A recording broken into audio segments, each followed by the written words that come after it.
My name is Julia Gaines, and I am the percussion professor at the University of Missouri. This lesson series is designed for a beginning four-mallet player.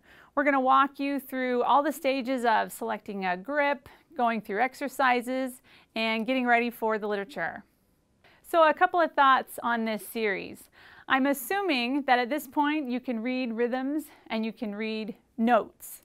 I've been teaching for several years at the collegiate level, and all these ideas are my opinion. You may have a teacher that you work with, and you can incorporate some of the things I say with your teacher. If you don't have a teacher, this is a great place to start to learn four-mallet technique. The mallets that you should select for this series, if you're younger, need to be kind of on the lighter side. You don't want to start with a real heavy mallet. I'm going to demonstrate most of my examples with the M212. It's the Virtuoso series by Vic Firth, and I think this is a great place to start for this series. Perhaps if you're using this series at an older age, you might be able to start with something a little bit heavier and a little bit longer. But if you are going to use this at a younger age, you're going to want to start with something a little lighter and possibly a little bit shorter. If you've been watching marimba players for any length of time, you know that there are different ways to hold your sticks. The three primary grips are the traditional cross grip, the Burton cross grip, and the independent grip, more commonly known as the Stevens grip. All of these grips work great. It really just kind of depends on what feels comfortable with your hands. The traditional cross grip is very popular in Europe and in Asia, primarily because Keiko Ave plays with this grip. The sticks do cross in your hands, hence the name cross grip. The Burton grip also crosses in your hands slightly differently, and this grip was made real popular by Gary Burton. Again, the title of the grip comes from him.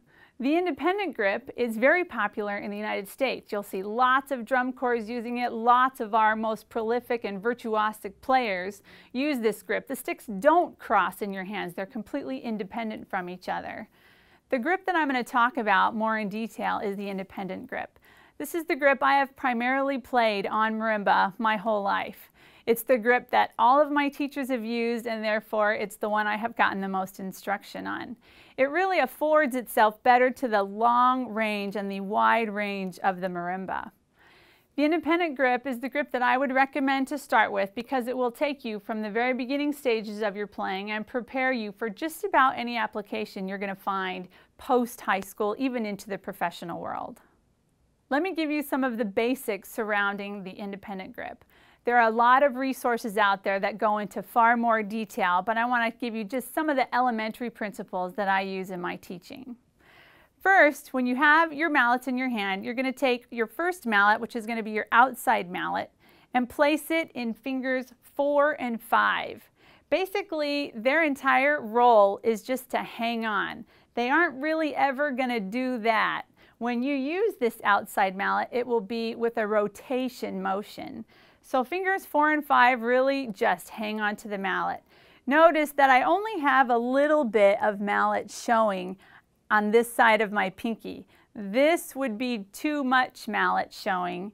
This would be not enough. So you want to find something that works for you with maybe a ½ an inch showing on this side of your hand. With the inside mallet, you're going to take the base of the mallet, put it in the palm of your hand, and let your middle finger serve as an anchor.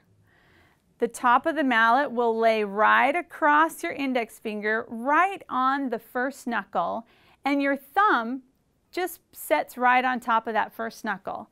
This should serve as your fulcrum. You'll notice that when I just put the mallets in my hand very comfortably, it actually gets about the interval of a 4th or a 5th. One of the things you'll need to be concerned with if you're going to play this grip is that your thumb almost always faces the ceiling. Your palm really will never be flat like this, like you probably played with 2-mallet grip. Your thumb will be the one that faces the ceiling, and your index finger will almost always point toward the other index finger.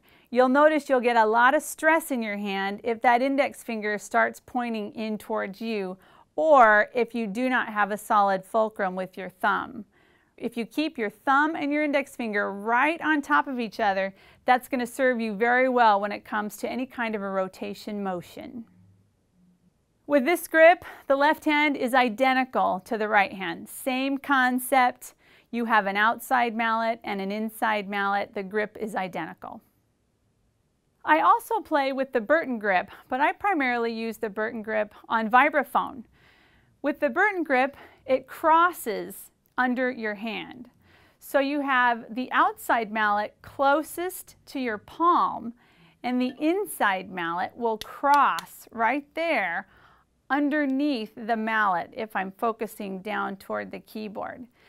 This grip primarily uses an up and down wrist motion, even when you have to play both mallets together. It also utilizes a rotation motion as well, but it's known for its powerful stroke, which is why it's so popular with vibraphone players. It's easy to get a little bit more volume with not a lot of work playing with the Burton grip. With my left hand, the grip is almost identical to the right hand. You start with the outside mallet going straight down your palm. You put the inside mallet right across it, so it again makes that cross, and then close your fingers around it. It also uses lots of power and lots of wrist strokes, but sometimes you'll need to get the rotation in there as well. One difference you'll notice with the independent grip and the Burton grip is that there's a lot more stick showing on this side of my hand. It's okay to have 1 to 2 inches of stick showing on this side of your hand. The range of the vibraphone is significantly smaller than the marimba, and sometimes we don't have to reach quite as far playing the vibraphone literature. That allows us to grip farther up on the stick when you're playing vibraphone. If you're a really young player just starting out with 4 mallets and you feel like the independent grip is really difficult because of the strength of your hands, the Burton grip might be a great place to start since it uses a lot more up and down motion with the wrist than the rotation. As I mentioned before, I primarily play 4-mallet marimba with the independent grip. From here on out, all the exercises that I demonstrate will be with the independent grip. However, a lot of the same principles of wrist motion up and down and a rotation wrist motion apply to the cross grip as well.